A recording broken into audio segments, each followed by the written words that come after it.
Oh,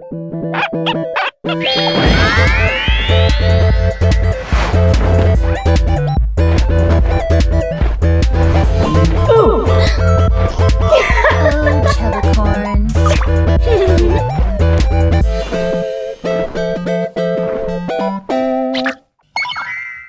Hi, I'm Mr. Sainamont, and today I'm going to show you a variety of running poses, starting with a side view pose. And I think I've drawn this before in a previous video, but we'll draw the head and then a gesture line.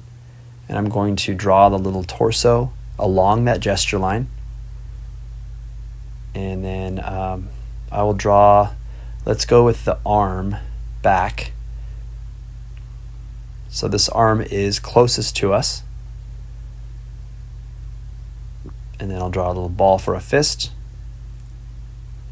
And then the other arm is going to be foreshortened. So we have the fist first and then the foreshortened forearm connected to the upper arm, which is in the background. Now, one thing to keep in mind is with running or walking, wherever the arm on that side of the body is going, the leg will go opposite. So we're going to have the leg closest to us going forward. So if this character's left arm is back, their left leg is forward. So I'm going to draw that typical style that I have, the cankles, the big like Mega Man foot, I guess you could say. And then we'll draw the back leg going back and a little bit like up, just to give it more of an intense run. And then I'll be shading some of the back legs and arms, like the legs and arms that are furthest away from us, just to emphasize that, just to give some form here. So let me just kind of solidify that line, and I'll shade that back leg and then shade that back arm. And then line for the eyes and maybe a little notch for the nose and mouth and jawline, just a cartoony little snout there. And then of course when drawing running poses, it's always a good idea to draw the shadow underneath both feet. So like not having a foot making contact with the ground, always drawing them in the air. I learned this from Calvin and Hobbes. If you ever watch when they travel on the wheelbarrow, the wheelbarrow is always floating and it makes it look like it's going really fast. This next pose is going to be a running pose toward the camera or toward the viewer. And so I have a much different gesture line. It kind of has like this serpentine quality to it. And that just is going to represent the torso going toward our left and then the hips facing us. So like the shoulders are rocking a little bit. Now, in this case, it's really important to, and you'll see this with every other pose from here on out, treat the legs like cylinders. So you see how the top of that leg, we can see that little line where it attaches to the hips. That tells us that the leg is coming forward. Whereas the other leg, the other leg that I'm about to draw, is going back, and you can see there's the opposite curve on that hip connection. So this foot is, the toe is pointed up, so we see the bottom of the shoe, and then there's that other leg going back, and then I'll shade in that later, but we have the bottom of the shoe there. I want to just draw those little cartoony shoe lines. And then now for the opposite, we have a fist of this character's left forearm coming forward, connecting to the torso at the top. And then we only see the shoulder of the other arm because the arm is pulled back. And then we see a little bit of the wrist and then a ball for the fist. And the character's head is very level. So even though the body is going different directions, the head is facing us. And now this run could look slow if I made the heel touching the ground, if I put the shadow in contact with the heel. But it's a good idea to put a little shadow like that, like a bit of a space below the foot.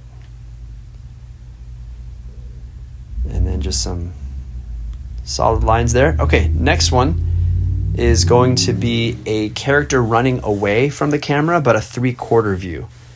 So this one will start with a head and a sweeping gesture line that goes back to the lower left. And then we will build that torso on top. Now this time the torso is coming towards us. And using, like I said, the attachment from the leg to the hip, in this case we'll have like the butt cheek helps us with the form. So you see I have a little line there, and that tells us the leg is coming towards us. So it's very subtle, but it helps a lot.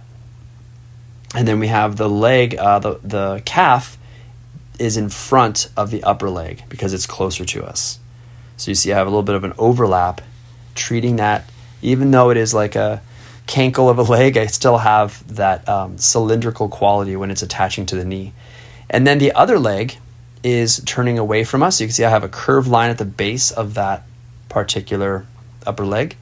And then because it's turning away from us, it's foreshortened, it looks very short. I will shade that leg to really emphasize that it's in the background. And I'm just going to also erase the lines that I drew through the form. So that little connection, the bottom of the butt cheek, I know it's cringe to say it, but it helps. You have to know where that leg is facing. Now the arm is coming back, so we're going to have treated that upper arm like a cylinder, and then the rest of the arm is going down. And then the other arm is, we do see the upper arm turning away from us. So you see how the cylinder starts wide at the shoulder and tapers at the elbow. And then we see the forearm disappearing behind the torso. We do see a little bit of the cheek and eye socket, and then mostly the ear. I just drew a little ear that's to the right side. And of course, a shadow that is separate from the feet. Okay, this next one is going to be a running away, like running away from the camera, but straight on. So this is like not really a lot of curve in this gesture line. It's a little bit of a slope, like a slight diagonal from upper left to lower right. And then I'll build up the torso. And again, this is where it's so important. If I kept that torso flat right there and then just drew the legs out, it would look not 3D at all. But you see how I drew that little curve where the leg attaches to the torso, and it's that tells us that leg is coming towards us, because that curve is like a little I don't know how to describe the direction of it. It's like a rainbow or something. And then you can see the calf, top of the calf also has that same curve. And then we do see the bottom of the shoe on this particular pose. So the character is running away from us.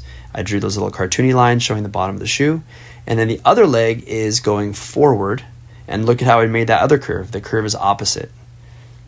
And then that leg is shaded, and the foot is a little bit higher up, making contact with the ground.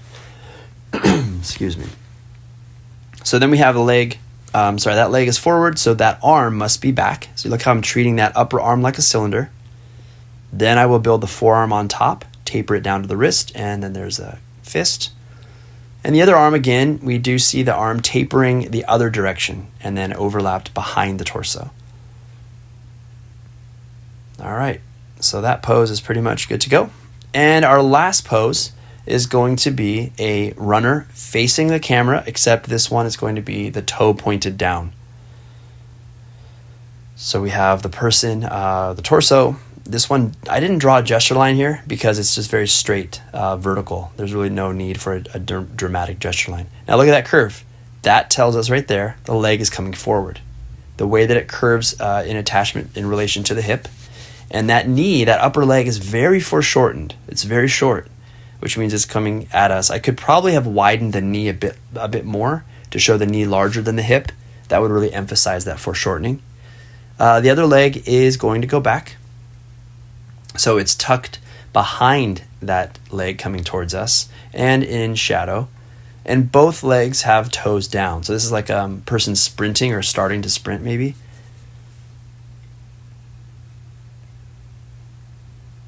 And then we have the fist, the forearm connected to the upper arm, which goes to the torso. And then that other arm is back because that leg on the same side is forward. And then I'm just really foreshortening that upper arm. All we see is like forearm and fist. All right, little shadow way below. So the character looks like they're on a nice trot there, picking up speed.